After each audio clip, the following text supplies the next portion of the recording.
가정마다 힘든 게 있을 수 있지만 가장 중요한 게 뭐냐면요.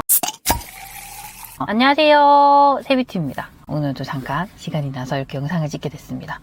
최근에 제가 운영하고 있는 저평가 신주 스터디에서 멤버분들이랑 서울 임장을 다녀왔습니다.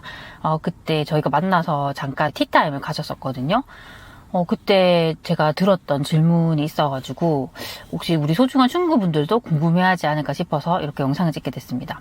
어떤 내용이냐면요. 지금 현재 1주택인 상태이신 거예요. 1주택 집이 있는데 어떻게 내가 그 집을 팔고 서울에 갭 투자를 할 수 있는지 그 테크트리가 너무 궁금하다라고 하셨어요.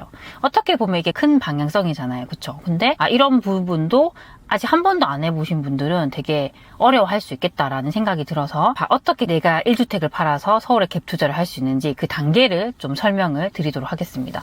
우선은 첫 번째는요. 당연히 내 집을 팔아야 됩니다. 그 집을 팔아서 확실히 가용할 수 있는 돈이 얼마인지를 아셔야 돼요. 집도 파시고 만약에 내가 그 집에 대출이 있다 했을 때는 집을 판 돈에서 대출을 상환하고 내가 확실히 확보할 수 있는 돈이 얼마인지 아셔야겠죠. 또 이때는 만약에 내가 신용대출 같은 것들도 가용할 수 있다라고 했을 때는 대출 은행에 확인을 해보시고 한도가 얼마 정도 되는지 매달 얼마 이자가 나가는지 확인을 해서 그 돈까지 합쳐가지고 시드머니를 확인하셔야 됩니다. 근데 이때 또 팁을 드리면요. 우리가 신용대출 같은 경우는 은행에 직접 갈 수도 있지만 번거롭잖아요. 요즘에는 모바일 뱅킹 같은 게 너무 잘 돼 있죠. 그런 데 들어가시면요. 은행별로 한도랑 이자율까지 다 확인할 수 있습니다. 몇 분 걸리지도 않더라고요. 내가 그 대출을 신청하는 단계까지 안 가고 그 전 단계까지만 가셔도 다 확인할 수 있기 때문에 내가 한도가 얼마인지 그걸 확인하시는 게 되게 중요할 것 같고요. 그렇게 해서 일단 내가 가용할 수 있는 돈이 얼마인가를 딱 이렇게 확보하는 게 가장 중요합니다. 두 번째는요. 그러면 내가 기존의 집이기 때문에 그 집을 적극적으로 팔아야겠죠. 그래서 집을 당연히 내놔야 되고요. 어떻게든 내가 이 집을 잘 팔기 위해서 최선을 다해야 됩니다. 근데 이렇게 집이 팔릴 때까지 아무것도 하지 않으면 안 되겠죠. 집은 내놓으시고요.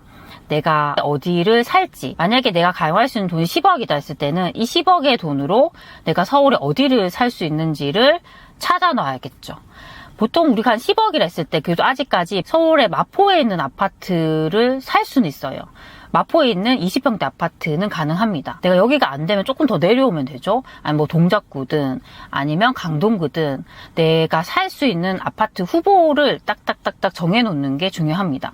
근데 이때 주의할 점이 있습니다. 아파트를 찾아놓는 건 좋은데요. 내가 미리 매물을 받는다는 생각으로 이렇게 받아보시면요. 부동산에서 이런 얘기하는 경우가 많습니다. 정말 급매이기 때문에 이거 빨리 안 하면 다른 사람이 계약할 수 있다라는 얘기를 할 수 있습니다. 그러면 아직 내가 집도 안 팔린 상황에서 부동산에서는 이거 급매로 나왔으니까 빨리 계약을 해야 된다라고 하니까 그 사이에서 엄청 힘들어합니다. 그런 것 때문에 저한테도 상담 요청하시는 분들도 많거든요. 엄청 조급해지죠. 근데 이때 우리가 정말 만에 하나 이 조급한 마음에 집도 안 팔렸는데 계약을 해버리면요. 그 다음부터는 내 일상이 지옥이 돼버립니다. 왜냐하면 계약을 했기 때문에 내가 잔금을 길게 한들 잔금일은 다가오게 돼 있거든요. 근데 그때까지 내 집이 안 팔린다고 했을 때는 마음이 엄청 쪼이겠죠. 저도 그런 일을 겪어봤기 때문에 너무 그 상황이 힘들다는 걸 알고 있습니다. 잠을 못 잤어요. 결국 잔금을 치를 때까지 집이 안 팔려서 어떻게든 대출을 일으켜서 잔금을 치렀던 적이 있습니다. 근데 그 과정들이 정말 순탄하지 않았어요. 그때 저는 결심했던 게 다음에 집을 팔고 투자를 하는 상황이 왔을 때는 무조건 확실하게 집을 팔고 투자를 할 곳에 계약을 하겠다라는 결심했습니다. 그런 것들이 되게 중요한 것 같아요. 또 이렇게 말씀을 드리면 그러면 그 사이에 내가 살려고 하는 집이 오르면 어떡해요? 라고 말씀하시는 분도 있습니다. 당연히 오를 수 있습니다. 오를 수는 있지만 우리가 어떤 투자를 한다 했을 때 가장 중요한 게 그게 나를 힘들게 하면 안 돼요. 그쵸? 그래서 조금 오를 수 있지만 지금 서울의 전반적인 분위기를 봤을 때는요. 지금 전세가 되게 부족한 곳들이 많거든요. 그러면 오히려 이제 그 기간 동안 전세가가 지금보다 올라가 줄 수도 있어요. 우리가 갭 투자를 한다. 전세 끼고 산다 했을 때는요. 전세가가 얼마나 받쳐주느냐도 중요해요. 그쵸? 그래서 무조건 매매가가 저렴하다고 좋은 게 아니라 상대적으로 전세가도 이렇게 받쳐주면 투자금이 적게 들 수 있거든요. 그런 관점으로 생각한다면 무조건 내 집이 팔리기 전에 금매를 잡는 게 좋은 건 아닐 수 있습니다. 그래서 조급하게 생각하지 마시고 집부터 파시고 투자를 하실 곳을 계약을 하셨으면 좋겠습니다. 세 번째는요. 이제 이렇게 해서 내가 시드머니 확실히 얼마인지 확인하셨고 집도 팔렸습니다. 그쵸? 그러면 이제 전세 끼고 매수를 하시면 됩니다. 이때 우리가 또 고민하시는 부분이 있죠. 뭐냐면 보통 우리가 투자금 때문에 전세를 많이 놓잖아요. 그러면 전세를 놓는데 이 과정이 어떻게 진행이 되는지 그걸 또 안 해보신 분들은 모르시더라고요. 그래서 그것도 한번 말씀드리려고 합니다. 먼저 내가 매수할 집을 계약을 하게 되겠죠. 근데 그때 우리가 미리 말을 하면 됩니다. 부동산 소장님께 이 집은 제가 실거주할 게 아니라 제가 이 매매 잔금을 할 때 전세 세입자 보증금 받아서 잔금을 치를 겁니다. 그래서 저는 매매와 동시에 전세를 놓을 겁니다 라고 얘기를 해드려야 돼요. 그렇게 해야지 소장님이 그걸 알고 어떻게 할지 자세히 설명을 해드립니다. 어떻게 진행이 되냐면 일단 우리가 매매에 대해서 계약서를 작성을 하잖아요. 그러면 매매에 대한 잔금 할 때까지 전세 세입자를 구해야 돼요. 그때는 집을 보여줄 수 있는 사람이 아직 그 집주인 매도자겠죠. 그래서 우리가 그런 계약서를 쓸 때는 특약사항에 전세 들어올 사람에게 집을 보여주는 것을 적극적으로 협조합니다라는 특약을 넣습니다. 그래서 이제 그런 부분들을 서로 협의를 해야 되고요. 그러면 매매 잔금하기 전까지 현재의 집주, 이 매도자는 집을 계속 보여줘야겠죠. 적극적으로 그렇게 해서 만약에 전세 들어올 분이 정해지면 그때는 웬만하면 매매 잔금을 하는 날에 전세 잔금을 하는 걸로 정합니다. 매매 잔금 하기 전에 일단 전세 계약을 작성하는데 그때는 매수에 대한 계약은 했지만 아직 소유권이나 등기를 한 상태는 아니에요. 그쵸? 그래서 그때는 보통 현재의 집주인이 매도인과 세입자가 전세 계약서를 작성합니다.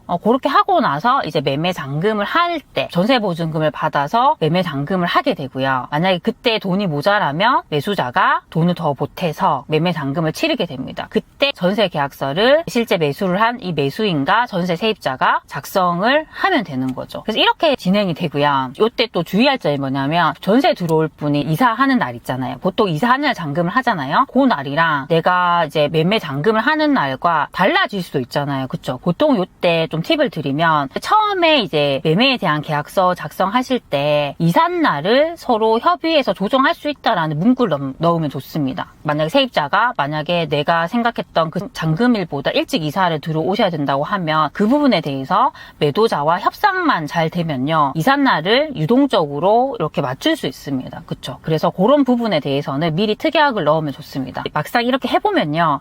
매도자와도 이걸 맞춰야 되고 세입자와도 협상을 해야 돼요. 그쵸? 이 시기를 잘 맞춰야 되기 때문에 협상을 해야 됩니다. 사실 이 협상을 해나가는 과정들이 쉽지는 않습니다. 그쵸? 특히 이럴 때는 부동산을 중개해주는 소장님들은 경험이 많으세요. 워낙 경험이 많기 때문에 그런 분들의 얘기를 좀 믿고요. 거기에 맞춰가지고 나가시면 좋을 것 같습니다. 오늘은 어떻게 하면 내 집을 팔아서 서울이든 내가 사고 싶은 곳에 전세 끼고 매매를 할 수 있는지 그 테크트리에 대해서 단계별로 좀 말씀을 드렸습니다. 좀 정리를 해드리면 첫 번째는 내 시드머니를 확실하게 확인을 해야 됩니다. 두 번째는 기존 집을 팔아야 된다면 확실하게 팔아야겠죠. 세 번째는 한날 매매에 대한 잔금과 전세에 대한 잔금을 한날 하기 때문에 그 부분에 대해서 서로 특약 같은 것들 넣어가지고 잘 협상을 하시면 좋을 것 같습니다. 네, 내가 막상 이 과정들을 하려고 하시면요. 단계마다 힘든 부분이 분명히 있을 거예요. 만약에 내가 집을 팔아야 되면 집을 팔려고 내놨는데 집이 빨리 팔리지 않는다면 그것 때문에 되게 스트레스를 받습니다. 또 대출을 알아보는 것도 되게 번거롭잖아요. 그쵸? 과정마다 힘든 게 있을 수 있지만 가장 중요한 게 뭐냐면요. 내가 이런 힘든 과정들을 계속적으로 하면요. 그 과정들은 힘들겠지만 결국에는 내가 고생한 만큼 보상이 온다는 거예요. 그쵸? 그래서 내가 그래도 지금 사는 집보다 더 좋은 집을 사둘 수 있다는 관점으로 좀 생각하시면요. 지금 해나가시는 그런 힘든 과정들이 어떻게 보면 되게 즐거운 과정으로 바뀔 수 있다고 생각합니다. 네, 또 앞으로도 이런 과정들에 대해서 제가 또 해드릴 이야기가 있으면 영상으로 말씀을 드리도록 하겠습니다. 날씨가 점점 더워지는데요. 건강관리도 잘하시고 항상 행복하셨으면 좋겠습니다. 네, 오늘도 제 영상을 봐주셔서 너무 감사드립니다. 그럼 우리 다음 시간에 만나요. 안녕.